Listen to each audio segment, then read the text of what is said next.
it's just been like the most soul-filling time. It's been life-giving to meet other people that really connect and are in the same boat as we are, and meet people who are further along in the journey than us. We've been so inspired, and then also to meet people who are not as far along, and then we've been able to teach them. It's just been a beautiful experience. Hello friends, welcome back to Grace Walk Farm. Today's going to be a little bit different because we have a story to tell you. So about a little over a week ago, we had the great opportunity to go out to a little town in Oregon called Dufour, Oregon. And we were invited to speak at the Azure Harvest Festival. It was their 4th annual festival. And we told you we would show you some of the things, what was going on there, and the things that really stuck with us, maybe things that inspired us, gave us new ideas, new hope. And we wanted to kind of pass that along to you. Yeah, so our trip started with a lot of flights. So we started out here in North Carolina and we flew to Chicago. And then in Chicago, we had a little bit of a layover, and then we flew into Portland, Oregon. And now it had been a hot minute since we'd been on a plane, probably A couple years. I mean, it'd been a while. And on our initial flights there, we weren't even seated together. No, so we were both stuck in a middle seat. I'm a pretty good sized guy, and I had 2 other pretty good sized guys right beside me in the middle. So I was kind of like a sardine in the can from Chicago all the way to Portland. It's about a 4.5 hour flight. It wasn't too bad.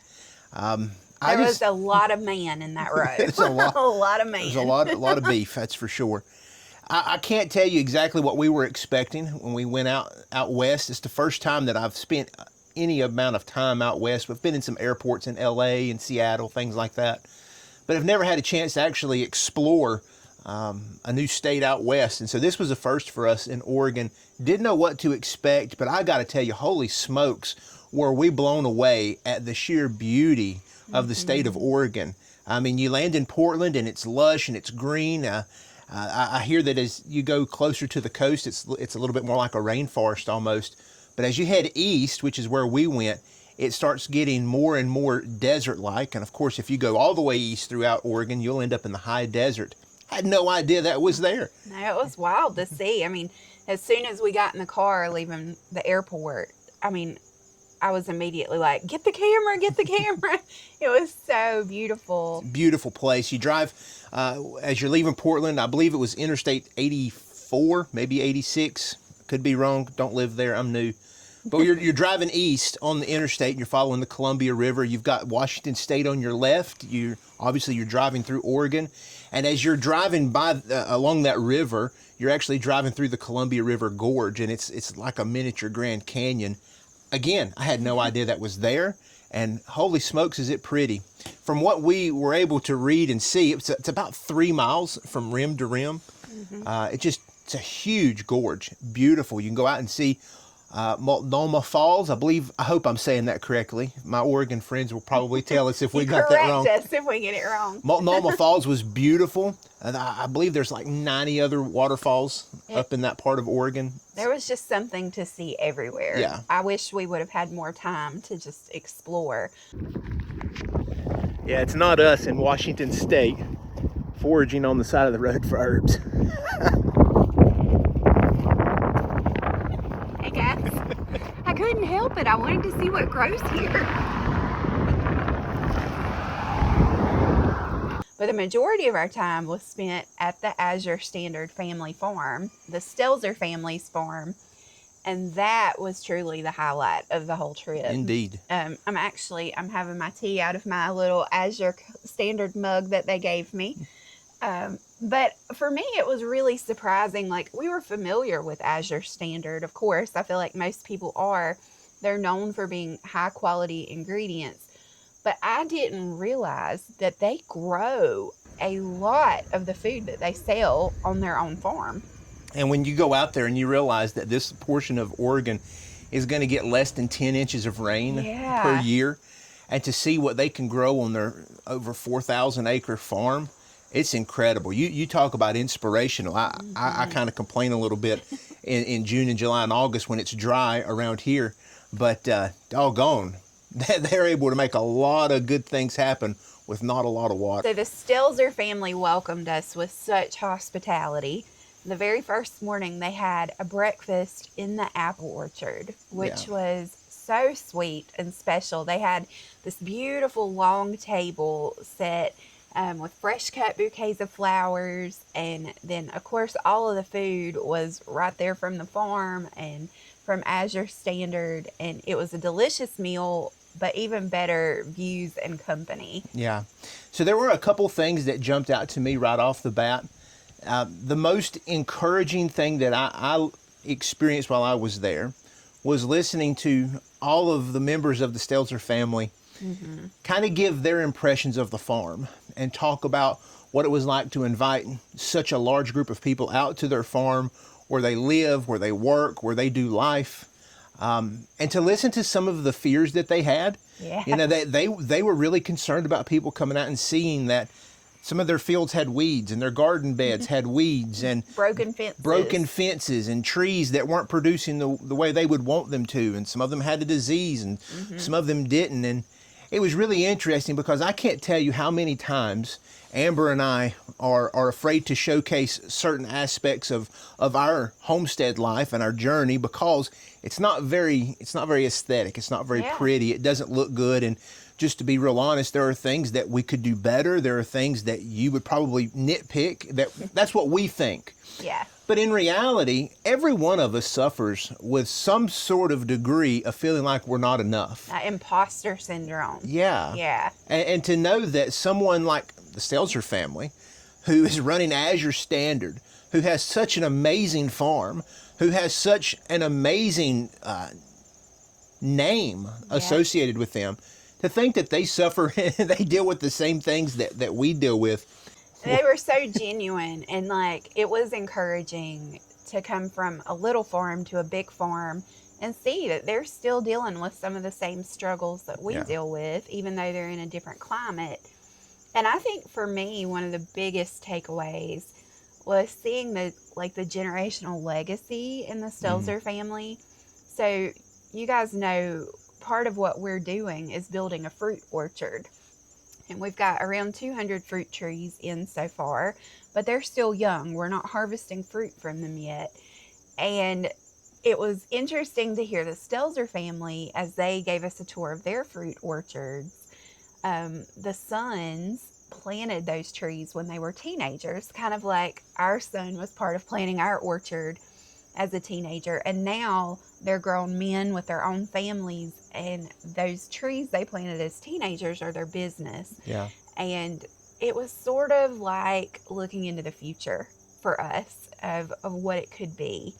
And then I loved at the very end of the event, the very last thing they did is they brought the whole family, all the generations out, and they gathered together and they sang the blessing from the book of Numbers.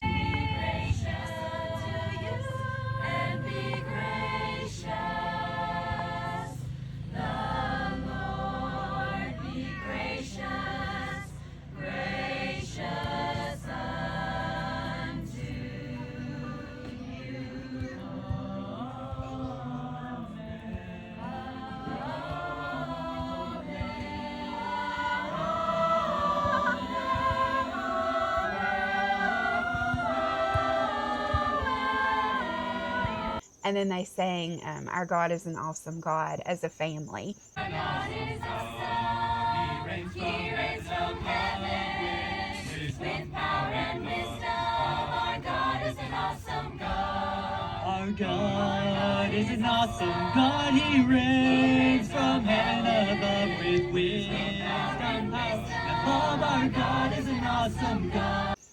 And I cried. Oh my gosh, I cried during that because it was just so special to see the deeper impact. It's not just about food, and it's not just about orchards, and it's not just about even a family business, although those were all part of what they shared. And they're awesome. Yeah, and it was so inspiring, but the bigger thing was they were doing it as a family. Yeah. And every member of the family had their own job, their own part that they were in charge of based on what they were passionate about.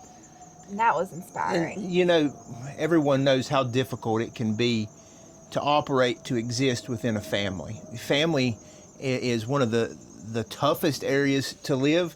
It's also the biggest blessing. And so we have a high view of our family. We love spending as much time together as we can. And I recognize that there's going to be plenty of bumpy spots and hard seasons as a family, working together, living together, and doing life together.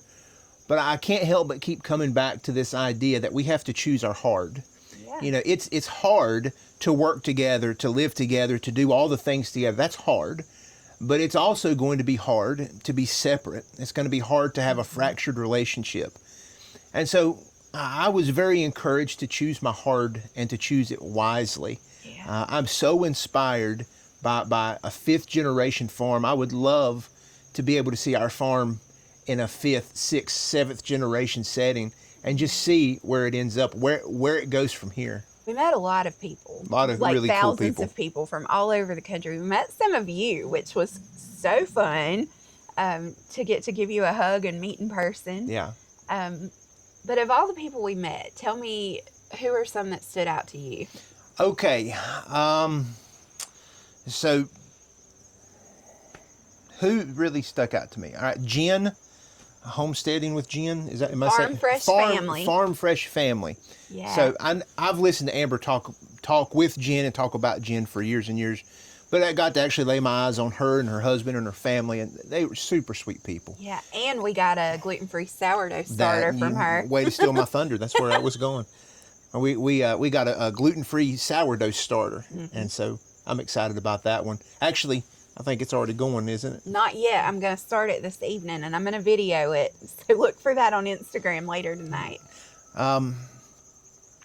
Ruth Ann Zimmerman was probably the one that slapped me in the head the most, and she doesn't even realize that she did that. Ruth Ann Zimmerman was so sweet, so kind. Her husband Elvin, super nice guy. Enjoyed getting to meet them. Listening to Ruth Ann, it really slapped me between the eyes because she is just on it about eating regionally and eating what you grow on your farm seasonally and regionally. Those are her two things. And that really got me because I'm guilty of, I grow a lot of food, but I don't always eat all of it, and I'll supplement it with other things. And so that was a good way. It was kind of like Mama twisting your ear a little bit. Yeah. Yeah, I liked meeting Ruth Ann and Elvin a lot. I felt like, of everybody we met with her, I was just like kindred spirits. Like, she was just like a long lost buddy. When we sat down to talk, I really liked her. I felt like we could be neighbors. What about, we met Rory and Rebecca Feek. They were really sweet. Yeah, in Indiana. Saying, oh my gosh, that child is precious. Yeah. We met a lady named Corey, and Corey was kind enough. She made us a little sign that we've actually got sitting in the kitchen right now. That was super sweet. She was sweet as could be as well. So thank you, Corey. We appreciate what you made us. It was just, I mean, man, we met so many people. It would take forever to sit here and go through them all. But we also did some exploring. We went into Washington State one afternoon. We just had like a little bit of time. So we took a little drive. And we saw something that I never thought I would see in person. Okay, that wasn't in Washington. No. We were still in Oregon. We were driving through the Fulton Canyon. Okay. Is that what you're going with? Yeah. Okay. Yeah. Okay, so we were driving, and all of a sudden, the weirdest bird that I've ever seen ran across the road. And I was like, why? Birds fly. Like, what's going on? It was really odd. It was, I don't know, 18 to 24 inches tall. It was kind of slender. It was weird. It looked like a roadrunner. It looked like a roadrunner that you see in the desert. And so we looked up, could we have seen a roadrunner? And it said, probably not, but maybe. Guys, it was a roadrunner. I'm telling you, it was a dadgum roadrunner. It was. We didn't see Wile E. Coyote, but we did see the roadrunner. And he was running across the road. There was nobody around. I don't know. It was a roadrunner. Nobody's ever going to believe us, but we saw a roadrunner. Somebody in Oregon, please confirm for us that we saw a roadrunner. I'm pretty sure we did. Maybe we didn't. I think we did. It looked like a roadrunner. It was a running bird. It was a road runner, whether it was one or not. Yeah, what else? I'm trying to think what else we want to tell you about. It was so fun, but it was such a busy few days. Yeah. I did take my tea that we made together with the passion flower that we found. I took it with me, and it really did help. I did pretty well on the plane rides with not being too anxious. So yeah, it was just a really wonderful trip. We made lots of new friends. It was just a fantastic trip. I want to thank the Stelzer family again and the entire Azure family for allowing us to come out and speak and to be a part of that. It was such a blessing, quite the honor. So now we're home and it's time to transition into fall. And we're taking a lot of the lessons that we learned with us as we go into the fall garden and plant and get ready for cold weather. But while we were there, we did a presentation. We actually got to speak, and we shared about the self-sufficient family. We talked about growing your own food, growing your own medicine, and growing your own income. And since we've been home, we've gotten dozens and dozens of messages and emails from people that attended our class and talked about how helpful it was. So I want to ask you guys, how would you feel about us offering that class virtually? And I'm thinking we could do it sort of in a Zoom format where we're all together live, and that way we could answer some questions. We could probably just go live on YouTube. Yeah, maybe we could just go live on YouTube and do our presentation that we shared with Azure Standard with all of you. So if you're interested in that, let us know in the comments, and we'll carve out some time to do that. But we just wanted to say thank you for all of you who came out to meet us at Azure Standard, and for those of you who prayed for us as we traveled. Appreciate that a lot. Yes, we felt the prayers, and it was so much fun. And now we're going to take you on into the fall homestead season, and September is going to be a busy month. Some things to come. Of course, we're going to continue with our Herbs That Heal series. We've already got another lesson almost ready to share with you. But it's also hot sauce season. So September is the month of hot peppers here on the homestead, and we have a lot of them. So we're going to be harvesting those and making hot sauce and cowboy candy and pickled peppers and pepper jelly. All the pepper recipes are going to be coming this month. So thanks for coming with us to Oregon. We really had a great time. I hope that we get the chance to go back. I hope that we didn't scare everybody away. Really enjoyed meeting you and talking with you, praying with you, all the things. Had a great time. Yeah, thank you to the Stelzer family for the invitation. And we certainly hope to come back again in the future. It was such a fun time. And thanks to all of you who came out and those who just followed along with us on the journey online. You guys are the reason that we're able to do what we do. And we just so appreciate how invested you are in our little family and in our farm and our story. And we just promise we're going to continue to show up and share and let it all unfold with you. So thanks for hanging out. We'll see you next time. See you later.